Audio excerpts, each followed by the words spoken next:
할렐루야. 주님께서 허락하신 오늘 하루가 하나님의 은혜와 사랑으로 가득하시기를 주님의 이름으로 축복합니다. 오늘 나눌 말씀의 본문은 로마서 7장 7절로 25절까지의 말씀입니다. 로마서는 당시 세계의 중심이자 세계의 심장이라고 여겨졌던 로마에 있는 그리스도인들에게 기독교 복음이 무엇인지를 설명하고 또 로마 교회 안에서 발생한 여러 가지 문제들에 대해서 목회적 교훈을 주기 위해 기록한 편지입니다. 우리는 매 큐티의 말씀을 통해서 1장부터 단락별로 묵상해 오고 있습니다. 1장 전반부에서 바울이 편지의 서두를 시작하면서 자신이 사도이고 또 로마에 가서 복음을 전하기 원하는 마음을 가지고 있다고 자신에 대해서 기록했습니다. 그리고 나서 1장 후반부터는 편지를 쓴 목적에 맞게 자신에 대한 이야기보다는 복음에 대해서 또 믿음과 은혜에 대해서 예수 그리스도와 율법 그리고 율법과 믿는 우리의 관계에 대해서 설명했습니다. 그런데 오늘 본문을 보니까 갑자기 자신의 이야기를 합니다.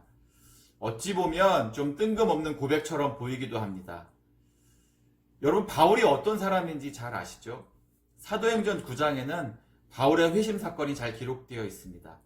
당시 바울은 예수 믿는 사람들을 잡아 가두기 위한 공식적인 문서를 가지러 가고 있었습니다. 그런데 다메섹이라는 동네에 이르렀을 때에 바울에게 빛이 비추었고 그리고 소리가 들리기 시작했습니다. 그 소리는 예수님의 음성이었습니다. 예수님이 바울을 친히 찾아오신 것이죠. 당시 바울과 동행하던 사람들이 있었지만 바울 이외의 다른 사람들은 그 빛을 보지 못했고 그 음성을 들을 수 없었습니다. 오직 바울만이 경험한 사건입니다. 여러분, 그렇기 때문에 이 사건이 얼마나 놀라운 사건입니까? 바울은 이 사건을 경험하고 난 이후에 회심을 하게 되었고 이전과 다른 삶을 살기 시작했습니다. 예수 믿는 사람들을 핍박하던 삶에서 이젠 사람들을 예수 그리스도께로 인도하는 삶을 살기 시작한 것입니다. 바울은 곁에서 자신과 함께한 사람들조차 경험할 수 없었던, 볼 수 없었던 빛을 보았습니다. 누구도 들을 수 없었던 예수님의 목소리를 들었습니다. 죽으시고 부활하셔서 하늘 보좌로 올라가신 예수님을 만났습니다. 아무나 경험할 수 없고 인간의 논리로는 설명할 수 없는 놀라운 체험을 한 것이죠. 그런데 그런 바울이 오늘 본문을 보니까 어떤 고민을 토로합니까? 15절에 이렇게 고백합니다. 나의 행하는 것을 내가 알지 못하노라. 왜 그렇게 고백했습니까? 그 다음 절을 보니까 내가 해야겠다고 생각하는 일은 하지 않고 도리어 하지 말아야 된다고 생각한 일을 하고 있었기 때문입니다. 바울의 고백은 오늘날로 표현하자면 이것입니다. 나는 정말 하나님이 원하는 삶을 살고 싶은데 번번이 하나님과 반대되는 삶을 살아가기도 한다라는 것이죠. 왜 그런가 가만히 보니까 내 마음에 악이 도사리고 있다가 하나님의 뜻을 실행하려고 할 때에 나를 붙잡아서 못하게 하다는 것입니다. 내 속에 내가 너무나 많아서 하나님의 신실한 사람 바울도 있지만 죄를 즐기고 사탄 마귀와 손잡는 바울도 있다는 것입니다. 그래서 그리스도인으로 살아간다는 게 참 힘든 일이구나, 이렇게 고백하는 것과 마찬가지인 것이죠. 바울은 로마서 6장에서 우리가 죄에 대하여 죽고 그리스도와 합하여 다시 산 존재가 되었기 때문에 우리가 더 이상 율법 아래에 매여서 죄의 종로 타는 것에서 벗어나야 한다고 했습니다. 그리고 의의 종으로 살아가야 된다라고 설명을 했지요.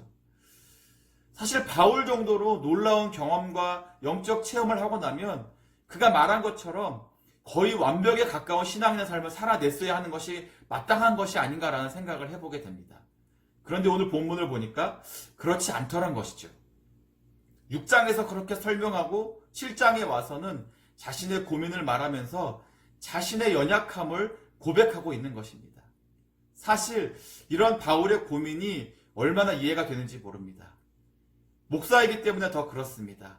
목회자처럼 말씀을 전하고 가르쳐야 하는 자리에 있는 사람은 적어도 가르치는 자리에서는 완전하고 이상적인 것을 말하고 가르쳐야 하는데 나도 잘 지키지 못하면서 이렇게 말하는 것이 과연 옳은 것인가라는 갈등을 하지 않을 수 없습니다. 자신이 저렇게 전하고 가르치는 것과는 다른 삶의 모습을 볼 때 자괴감이 드는 것도 사실입니다. 그런데 저는 이러한 갈등과 고민이 목회자만의 것이 아니라 예수를 믿고 따르는 모든 사람들의 것이 되어야 한다고 믿습니다. 이러한 고민과 갈등도 없이 우리가 예수를 믿는다고 한다면 우리는 반쪽짜리 믿음을 소유하고 있는 것인지도 모른다는 생각을 해봐야 합니다. 그렇다면 오늘 본문을 통해 알 수 있는 바울의 고민과 갈등은 무엇인지 우리가 알아보기를 원합니다. 우선 17절과 18절의 말씀을 보겠습니다. 내 속 곧 내 육신에 선한 것이 거하지 아니하는 줄을 아노니 원함은 내게 있으나 선을 행하는 것은 없노라. 내가 원하는 바 선은 행하지 아니하고 도리어 원하지 아니하는 바 악을 행하는도다 라고 했습니다. 예수 그리스도를 인격적으로 만났고 죄로 인해 죽을 수밖에 없는 나를 구원해 주신 것이 너무나 감사해서 예수님을 닮고 싶고 예수님께 자신의 삶을 더 드리고 싶은데 그게 생각처럼 쉽지 않더란 것입니다. 내 속에 죄가 있어서 내가 선을 행하고 싶어도 그 죄가 선을 행하고자 하는 나의 마음을 꺾어버린다는 것입니다. 바울이 자신의 이러한 고백을 통해 우리에게 주는 메시지는 우리가 그리스도인이 되었다고 해서 완전해지는 것이 아니라는 것을 알려주는 것입니다. 여러분 잊지 마십시오. 우리의 육신 안에 바울의 고백처럼 여전히 악이 존재한다는 것입니다. 그렇기 때문에 우리는 하나님 앞에서 아무것도 장담해서는 안 됩니다. 이렇게 말하시는 분이 있습니다. 그 정도 시험은 견딜 수 있어. 그 정도 유혹쯤이야 물리칠 수 있어. 하지만 우리 안에 악이 있기에 그 정도 시험이나 그 정도 유혹에 우리가 넘어질 수도 있는 존재라는 사실을 부인하지 말아야 합니다. 이제 22절과 23절의 말씀을 보겠습니다. 내 속사람으로는 하나님의 법을 즐거워하되 내 지체 속에서 한 다른 법이 내 마음의 법과 싸워 내 지체 속에 있는 죄의 법으로 나를 사로잡는 것을 보는도다. 여기에 세 가지 법이 나옵니다. 하나님의 법, 내 마음의 법, 그리고 죄의 법입니다. 속사람은 하나님의 법을 즐거워하는데 내 몸 안에 다른 법이 내 마음과 싸워 이겨서 나를 죄의 포로가 되게 한다는 것이죠. 23절에 사로잡다라는 단어의 그 헬라어 원어는 바로 전쟁에서 승리해서 포로로 끌고 갈 때 사용되는 단어입니다. 그러니까 죄가 우리 안에 들어와서 전쟁을 하면서 우리를 전쟁 포로로 끌고 가듯이 끌고 간다라는 것이죠. 그만큼 죄는 강력하다는 것을 말하고 있는 것이고요. 한편으로는 믿음의 길을 걸어가면서 만나게 되는 우리의 적이 그렇게 만만하진 것이 아니라는 것을 알려주는 것입니다. 바울이 23절에서 죄의 법으로 사로잡힌 자신의 모습을 보면서 24절에 뭐라고 했냐면 오호라 나는 곤고한 사람이로다 라고 했습니다. 이 부분을 현대어로 번역된 성경에서는 이렇게 표현했습니다. 나는 참으로 비참한 사람입니다. 이렇게 속절없이 무너지는 자신의 모습의 안타까움을 표현한 것이죠. 그런데 바울의 고백이 여기서 끝난 게 아닙니다. 난 비참한 사람이라고 고백하고선 24절 후반절에 이 사망의 몸에서 누가 나를 건져내랴 하고 했습니다. 바울이 정말 자기를 구원할 분이 누구인지 몰라서 그렇게 질문한 것입니까? 아니죠.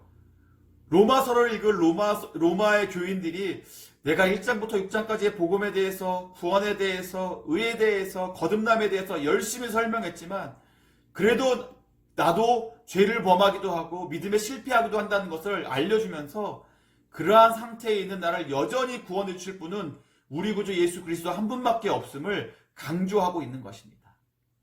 내 힘으로는 죄와 싸워 이길 수 없음을 말하는 것이죠. 내가 예수님의 음성을 듣고 예수님의 빛을 경험했을지라도 나 또한 죄와의 싸움에서 져서 넘어지는 연약한 사람임을 고백하는 것입니다. 그렇기에 예수 그리스도 그분께 나아가야 한다는 것입니다. 오직 예수 그리스도께만 구원의 능력과 소망이 있기 때문에 그렇습니다. 바울은 이 사실을 알고 믿었기에 25절에 우리 주 예수 그리스도로 말미암아 하나님께 감사한다고 한 것입니다.